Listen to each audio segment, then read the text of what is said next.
नमस्कार, मैं हूं स्नेहलता शुक्ला। 11 की गर्जना शुरू होती है इस वक्त की बड़ी खबर के साथ। लखनऊ में पार्टी मुख्यालय में मायावती आज बड़ी बैठक बुलाई है, जहां कुछ ही देर में इस बैठक की शुरुआत होने वाली है। बैठक में बसपा के सभी प्रदेश पदाधिकारी शामिल होंगे। इसके साथ ही 75 जिलों के अध्यक्ष भी मौजूद रहेंगे। बैठक में निकाय चुनाव की जमीनी तैयारियों की समीक्षा होनी है। इसके साथ ही आगामी चुनाव को लेकर के पार्टी पदाधिकारियों को मायावती जरूरी निर्देश, जिम्मेदारियां दे सकती हैं। तो देखिए, बसपा खेमे में हलचल तेज है। लखनऊ में बड़ी मीटिंग बुलाई गई है और इस मीटिंग में हर एक जिले के जिम्मेदार लोगों को बुलाया गया है, अध्यक्षों को बुलाया गया है। माना यह जा रहा है निकाय चुनाव को लेकर के बसपा अपनी रणनीति को जमीन पर उतारेगी। सीधा लिए चलते हैं हम आपको, चलिए लखनऊ लिए चलते हैं। हमारे सहयोगी अनुभव इस बैठक पर नजर बनाए हुए हैं, उनसे जानकारी लेंगे। अनुभव, कौन कौन आ गया है, कितने देर में मीटिंग शुरू होने वाली है? देखिए, बिल्कुल बीएसपी सुप्रीमो मायावती बस आने ही वाली है, क्योंकि अलर्ट हो गया है। और बीएसपी सुप्रीमो के बारे में ये सभी जानते हैं कि जो समय उन्होंने दिया है उसी समय पर वो ठीक पहुंचेंगी 11 बजे, और अब वो पहुंचने ही वाली हैं यहाँ पर। और उसके बाद ये बैठक शुरू होगी। जो जिला अध्यक्ष हैं सभी 75 जिलों के, वो पहुंच चुके हैं। इसके अलावा जो कोऑर्डिनेटर्स हैं, कहीं पर 3 कोऑर्डिनेटर हैं, कहीं पर 4 कोऑर्डिनेटर हैं, तो वो सभी कोऑर्डिनेटर भी पहुंच चुके हैं। सतीश चंद्र मिश्र हमें नजर आ रहे हैं। देखिए, यहाँ पर हर एक चीज़ को देख रहे हैं, क्योंकि खुद अब बीएसपी सुप्रीमो आने वाली हैं। इसके अलावा जो बीएसपी के एकमात्र विधायक हैं उमाशंकर सिंह, वो भी नजर आ रहे हैं। भीमराव अम्बेडकर जो एमएलसी हैं वो भी हैं यहाँ पर। पूरे एमएलसी भी नजर आ रहे हैं। तमाम सारे जो कोऑर्डिनेटर हैं वो हमें यहाँ पर नजर आ रहे हैं। और ये एक बड़ी बैठक है। बड़ी बैठक निकाय चुनाव के लिहाज से है, क्योंकि अभी जो अंतिम सूची जारी हुई है, नोटिफिकेशन जारी हुआ है, उसके बाद कई सीटों पर रिजर्वेशन बदला है। और ऐसे में बीएसपी की अब ये रणनीति है कि कैसे, देखिए आपको अगर हम पर हो रहा है, और ये रणनीति है कि कैसे ज्यादा से ज्यादा निकाय चुनाव में सीटें जीती जाएं। जो पिछला 2017 में जब निकाय चुनाव हुआ तब भी बीएसपी में और समाजवादी पार्टी एक भी नगर निगम में नहीं जीत पाई थी, लेकिन बहुजन समाज पार्टी को 2 सीटें मिली थी। इस ज्यादा से वो मिल सके। और देखिए, बीएसपी सुप्रीमो मायावती पहुंच चुकी हैं पार्टी कार्यालय के भीतर, और अब भीतर वो आ रही हैं। यानी जो समय उन्होंने दिया था ठीक उसी वक्त पर वो पहुंची हैं। तो बिल्कुल मायावती पहुंच चुकी हैं। हमारे सहयोगी अनुभव वहां पर मौजूद हैं, तमाम पदाधिकारी मौजूद हैं। और निकाय चुनाव के लिहाज से बसपा की ये बैठक अहम है। 2017 के चुनाव को देखा जाए तो पहली बीजेपी के बाद जो पार्टी थी वो बसपा थी। ऐसे में समीकरण बहुत बदले हैं आरक्षण की सूची आने के बाद। ऐसे में कौन कैंडिडेट होगा, कई सीटों पर ये सवाल भी है, और उन सवालों के जवाब तलाशे जाने बेहद जरूरी हैं। ऐसे में ये बड़ी बैठक बुलाई गई है। निकाय चुनाव जो कि अब सर पर है, उसके मद्देनजर मायावती की तस्वीरें आ रही हैं। पार्टी मुख्यालय में वो अपनी सीट पर बैठ चुकी हैं। डॉट जो वक्त था, ठीक 11 बजे वो पहुंची कार्यालय, और 11:02 पर वो अपनी कुर्सी पर बैठ गई हैं। मंच की तस्वीरें आपके सामने है। ये बसपा का कार्यालय है। तमाम पदाधिकारी मौके पर मौजूद हैं। हमारे सहयोगी अनुभव यही जानकारी दे रहे थे कि एक विधायक जो इस वक्त बसपा से हैं वो मौजूद हैं। इसके अलावा जितने जिम्मेदार लोग हैं उन सबको बुलावा भेजा गया है। अहम इसलिए है कि 17 में बीजेपी के बाद बसपा दूसरे नंबर की पार्टी रही थी निकाय चुनाव में, लेकिन इस बार समीकरण बहुत बदल गए हैं। आरक्षण की सूची जारी होने के बाद से चुनौतियां बढ़ गई हैं। ऐसे में बसपा जरूर चाहेगी कि कम से कम उम्मीदवारों के नाम के साथ तमाम चीजों पर मंथन किया जाए। बदले हुए समीकरण में सही प्रत्याशियों के लिए कैसी रणनीति हो, आरक्षण के हिसाब से कैंडिडेट कैसे चुने जाएंगे, ये तमाम चीजें हैं जो अब नए सिरे से सोचनी पड़ेंगी।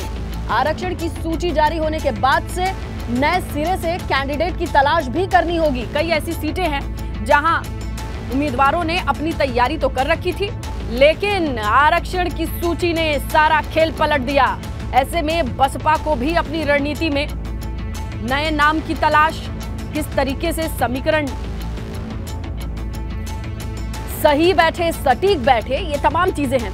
हमारे सहयोगी अनुभव मौके पर मौजूद हैं। अनुभव, तो देखिए औपचारिकताएं हो रही होंगी, जहां अब बैठक को आप देख रहे हैं, समझ रहे हैं, जो चीजें हो रही हैं वो भी समझाएं।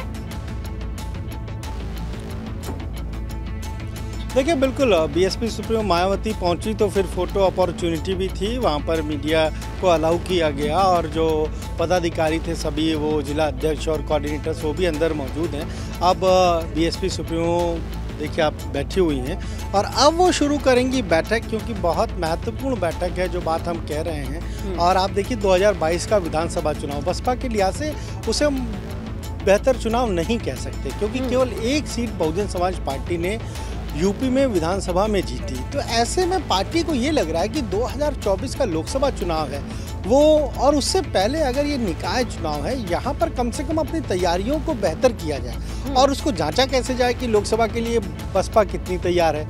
तो निकाय चुनाव एक ऐसा चुनाव है जहाँ पर पार्टी जो रणनीति बना रही है, चाहे वो युवाओं की बात कर रही हो, महिलाओं की बात कर रही हो, या फिर अपना जो कोर वोट बैंक है, दलित वोट बैंक है, वो उसके साथ कितना रहेगा, इसे भी जांचा परखा जाएगा। इसीलिए आप देखिए आज की ये बैठक बुलाई गई है। और अभी बहन जी बीएसपी सुप्रीमो जो मायावती, वो दिल्ली में थी और वहां से वो आई क्योंकि उनके भतीजे की वहां पर शादी थी। उसके बाद वो जैसे ही लखनऊ पहुंची, फिर यही तय हुआ कि जो भी है जिला अध्यक्ष हैं, जो भी कोऑर्डिनेटर हैं, उन सभी लोगों को बुलाया जाए। और उसी बीच में आपने देखा कि ये नोटिफिकेशन जारी हो गया, इसीलिए ये बैठक बुलाई गई है। और कहीं ना कहीं एक स्ट्रेटजी की अगर बात करें तो क्या बीएसपी ने अपनी स्ट्रेटजी में चेंजेस किए।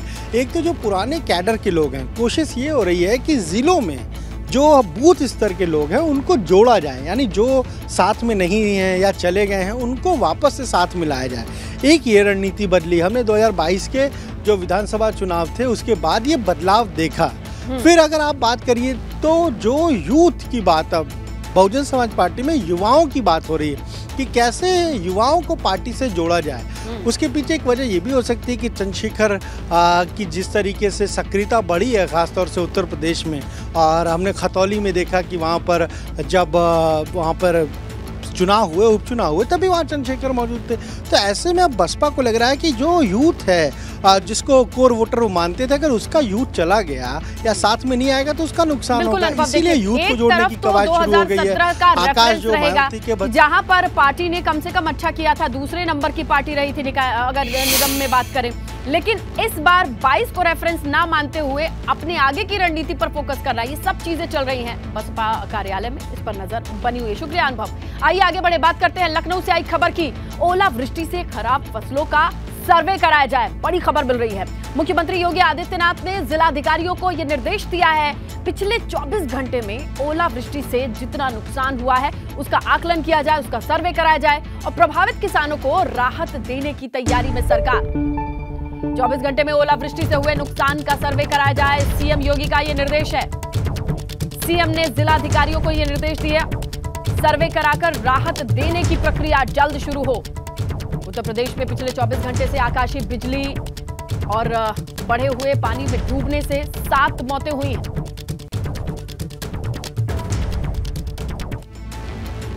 आइए समझते हैं कि कुदरत की मार कहां कितना नुकसान हुआ है। जो आंकड़े अभी आ रहे हैं उसमें 10 जिलों में 34,137.52 हेक्टेयर फसल खराब हुई। ये बड़ा आंकड़ा है।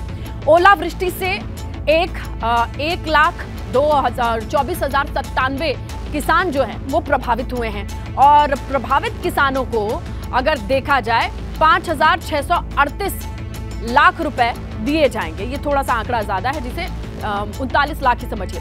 और 24 घंटे में जो नुकसान का सर्वे है वो करा लिया जाए, ये कहा गया है। अधिकारियों को राहत देने के निर्देश दे दिए गए हैं। 24 घंटे में आसमानी संकट से 7 लोगों की मौत हुई है, ये बड़ा आंकड़ा है।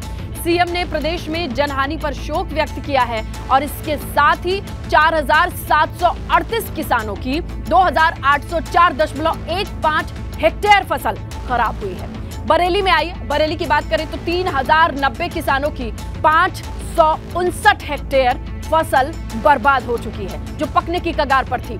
चंदौली की बात करें, जिसे धान का कटोरा कहा जाता है, हालांकि रबी की फसल गेहूं की बात करेंगे तो यहाँ 11,265 किसानों की फसल खराब हुई है और यहाँ भी आंकड़ा है 2986 का, जहां इतनी फसल हेक्टेयर के फॉर्म में खराब हुई है। हमीरपुर आइए, यहाँ 396 किसानों की 271.83 हेक्टेयर फसल खराब हुई है। झांसी में 205 किसानों की 145 हेक्टेयर फसल खराब हुई है, नुकसान हुआ है। और ये ध्यान दीजिए, बुंदेलखंड में पानी लगा के ये खेती की जाती है। ललितपुर में 7380 किसानों की 6216.23 हेक्टेयर फसल बर्बाद हुई है। प्रयागराज बड़ा जिला है, 9252 किसानों की 4448.20 हेक्टेयर फसल बर्बाद हो चुकी है। उन्नाव, आइए यहाँ के आंकड़े आपके सामने रखें। 5505 किसानों की 2801 हेक्टेयर फसल खराब हो चुकी है। वाराणसी में आंकड़ा और बड़ा है, 58,393 किसानों की 13,31,12 हेक्टेयर, माफ कीजिएगा, फसल बर्बाद हुई है। ये पूरे आंकड़े अभी तक जो सामने आए हैं, इसमें फेरबदल हो सकता है जब सर्वे होगा, क्योंकि पिछला 24 घंटा भारी पड़ा है। लखीमपुर खीरी में 2273 किसानों की 792.52 हेक्टेयर फसल प्रभावित हुई है। ये आंकड़े बदल सकते हैं, क्योंकि अभी सर्वे के आदेश दिए गए हैं। फसलों की क्या हालत है, ये तस्वीरें देखिए आप। ये वक्त होता है, गर्मी बढ़ती है, फसल पकती है। यहाँ तक फसल को पहुंचाने के लिए किसान दिन रात एक करके सर्दी के मौसम में पशुओं से रखवाली करके, मौसम में बारिश ना होने पर पानी लगा करके फसल को इतना बड़ा करता है, और फसल अब पकने की कगार पर थी, चौपट हो चुकी। आइए आगे बढ़ते कुछ और खबरों की ओर। इटावा से खबर है, निकाय चुनाव की तैयारियों पर रामगोपाल यादव का बयान सामने आया है। उम्मीदवारों के चयन का काम तेज हो, चुनाव का नोटिफिकेशन जारी होते ही उम्मीदवारों के नाम का ऐलान करेगी सपा। निकाय चुनाव में सपा की अप्रत्याशित जीत होगी। रामगोपाल ने शिवपाल के राम राज्य वाले बयान का समर्थन किया। 2024 की तैयारियां मिल बैठकर करने की बात कही। तो निकाय चुनाव का बिगुल बज चुका है। आरक्षण की सूची आने के साथ ही पार्टियों के भीतर उम्मीदवारों को लेकर के तेजी से काम चल रहा है। उम्मीदवारों के चयन का ये कहना है रामगोपाल यादव का, और कहा कि मिल बैठकर 24 की तैयारी करेंगे। मेरे साथ प्रोफेसर रामगोपाल जी हैं। मैं इनसे जानता हूं कि किस तरह के निकाय चुनाव को लेकर तैयारियां हैं और आगे की रणनीति किस तरह से तैयार कर रही समाजवादी पार्टी। ये चुनाव में उम्मीदवार का चयन, उनके सहयोगियों का चयन, यही सबसे बड़ी रणनीति होती है। प्रॉपर उम्मीदवार हो तो उसकी पूरी सही तरीके से तैयारी हमारी पार्टी में है। और जैसे ही चुनाव डिक्लेयर होते हैं, नॉमिनेशंस की डेट नोटिफिकेशन होता है, हमारे सारे उम्मीदवार डिक्लेयर करते हैं। समाजवादी पार्टी में आप चाणक्य की भूमिका में रहते हैं। प्रोफेसर अखिलेश यादव जी आपसे चीज़ें डिस्कस करते हैं, तो आगे क्या ऐसी स्ट्रेटजी होगी कि भारतीय जनता पार्टी जो अपना सुशासन की बात कर रही है उसको रिटेक किया जाए? देखिए, एक तो आप लोग जो हैं चाणक्य नीति की बात मत किया करो। मैं पॉलिटिकल साइंस का स्टूडेंट रहा हूँ। चाणक्य की नीति से मैं कभी सहमत नहीं हो सकता, क्योंकि चाणक्य ने ये कहा था कि अगर अंत में सब ठीक है तो सब ठीक है। माने आप चाहे जो साधन प्रयोग करें, लक्ष्य अगर प्राप्त कर लिया तो सब उचित है। लेकिन हम गांधीवादी हैं, हम जानते हैं, गांधी ने कहा था कि अगर लक्ष्य पवित्र है तो उसको प्राप्त करने के लिए साधन भी पवित्र होने चाहिए। तो आई कांट बी ए चाणक्य। तो इसलिए मैं ये कहता हूँ कि आप चाणक्य मत क्या करो। ये तो कूटनीति वाला आदमी था, हमारा कूटनीति से क्या बात था, हम तो सीधे रास्ते पे चलने वाले।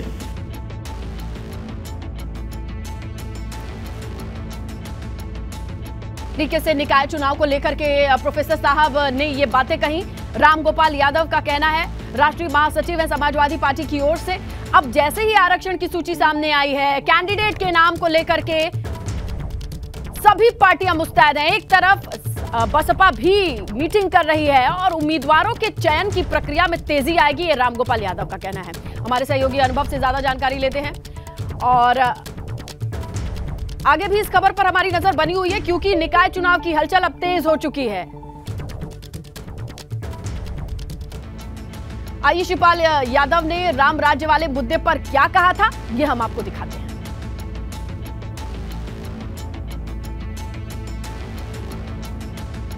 तो देखिए, निकाय चुनाव की सुगबुगाहट तेज है, इसी बीच में बयानों की झड़ी लगी हुई है। शिवपाल यादव ने क्या कहा, सुनिए आप भी। जुर्म बढ़ा है, अत्याचार बढ़ा है, तो उस अत्याचार अन्याय की हार हुई है, हार हुई है। और निश्चित देख लेना, कुछ समय बाद माहौल बनने लगा है। अब इस बेईमानी भ्रष्टाचार के खिलाफ और जितने जितने झूठी बातें सही नहीं हैं उनके खिलाफ माहौल बनने लगा है। हमेशा अन्याय करने वालों का अंत हुआ। भगवान राम की विजय तभी हुई कि अत्याचार क्यों कर रहा था, रावण अन्याय कर रहा था, अत्याचार कर रहा था। और तो हो जब रावण का अत्याचार खत्म हुआ है, जब रावण जैसे लोग खत्म हो सकते हैं, भगवान राम की विजय हो सकते हैं जो सत्य पर चलने वाले, तो निश्चित समाज में फिर और तभी जब सबको न्याय मिलेगा, किसी के साथ अन्याय नहीं होगा, तो फिर नाम राज तभी तो आएगा।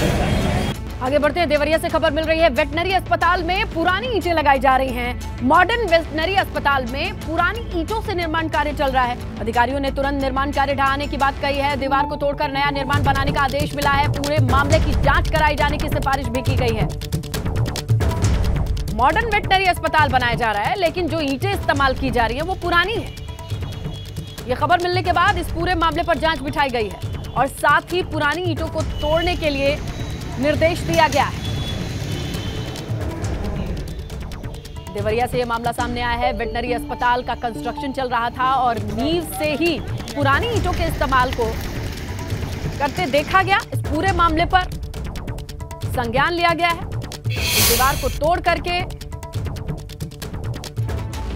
तो देखिए ये 4 तस्वीरें हैं और इससे अंदाजा लगाइए कि निर्माण भले नया हो, बिल्डिंग भले नहीं हो, लेकिन ईंटों का इस्तेमाल पुराना किया जा रहा है, जबकि बजट होता है हर एक तौर से सटीक।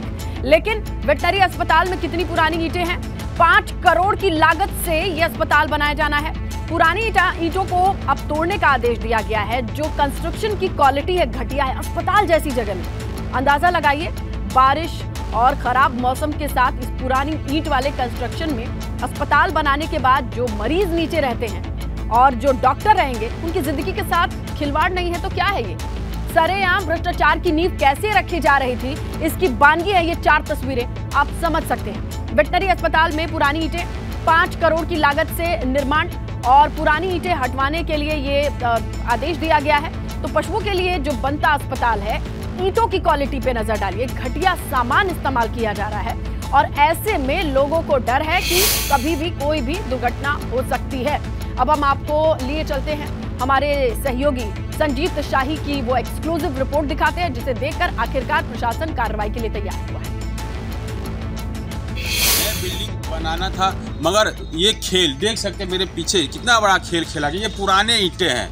इस पुराने ईंटे से और यहाँ जो इस बिल्डिंग से गिरा हुआ ईंटा जो निकला हुआ, पुराने ईंटे, जर्जर भवन के जो पुराने ईंटे थे उसके ये ईंटे, और ये बगल में आपको दिखा रहे हैं ये नए ईंटे हैं। आधा नए ईंटा और आधा पुराने ईंटा, दोनों को मिला के इन्होंने बिल्डिंग खड़ा कर दिया। इतना बड़ा भ्रष्टाचार का इन्होंने खेल खेला है। परियोजना का नाम मॉडर्न वेटनरी पॉलीक्लिनिक देवरिया सदर, जिसकी धनराशि है 5 करोड़ 87 लाख। 5 करोड़ 87 लाख मॉडर्न में नया बनाना है, बिल्कुल नया बनाना है, अपडेट करना है। लेकिन नया के जगह पे इतना बड़ा खेल, जो पुरानी ईंटों को ही लगा के पूरी बिल्डिंग इन्होंने खड़ा कर दिया। इतना बड़ा भ्रष्टाचार मुख्यालय पे। 5 करोड़ 87 लाख के बिल्डिंग में जो ईंटें लगे, ये पुराने बिल्डिंग के जो जर्जर भवन गिराए गए थे उसके ईंटें हैं। इसमें बहुत ही बड़ा खेल हुआ। वो विभागीय जेई और ठेकेदार ने मिलके, आप देख सकते हैं मेरे पीछे जो बिल्डिंग बनी हुई है, इसकी सारी ईंटें जो है, जो पुरानी बिल्डिंग थी, जर्जर भवन तक गिरा दिए गए थे, उसके ईंटें लगाए गए हैं। इतना बड़ा भ्रष्टाचार। ये जिला मुख्यालय पे है, लेकिन थोड़ा सा भी यहाँ के जो जेई है, अधिकारी, संबंधित ठेकेदार हैं, उनके अंदर बिल्कुल डर नाम का कोई चीज़ नहीं है और पूरा आधा बिल्डिंग जो है पुराने ईंटों से ही बना दिया।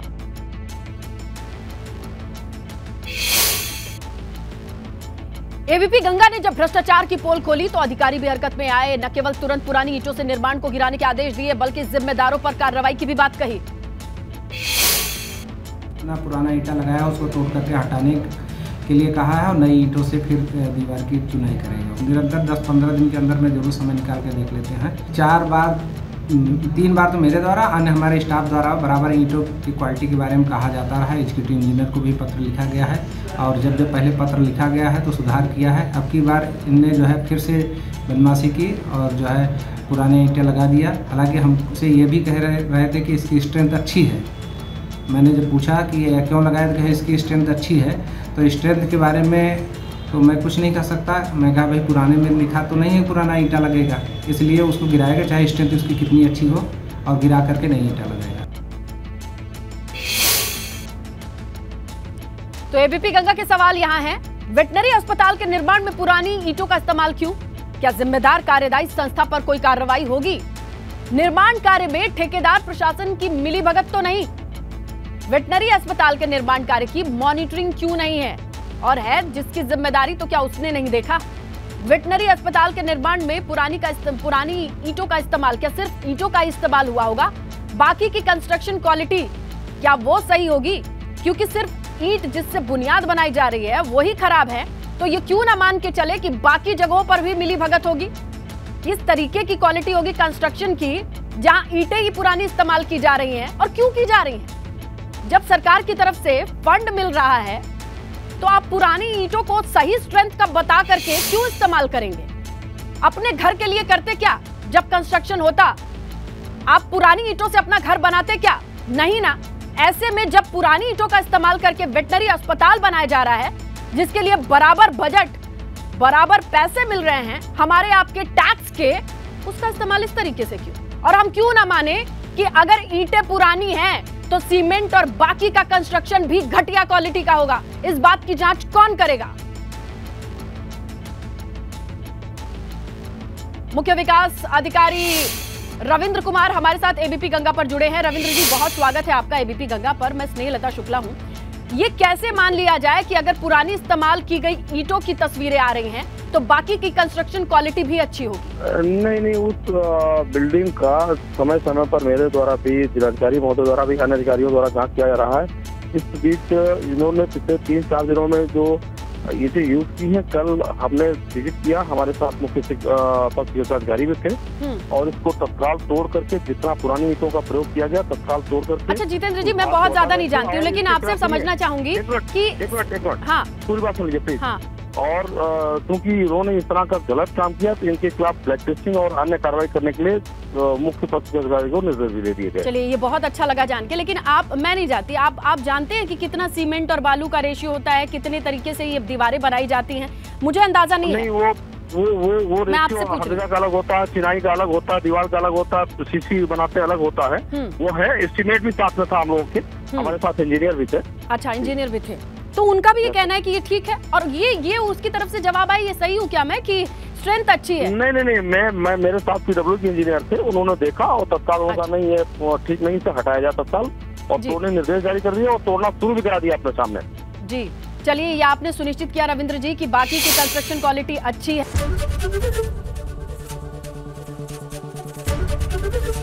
एबीपी गंगा, खबर आपकी, जुबान आपकी।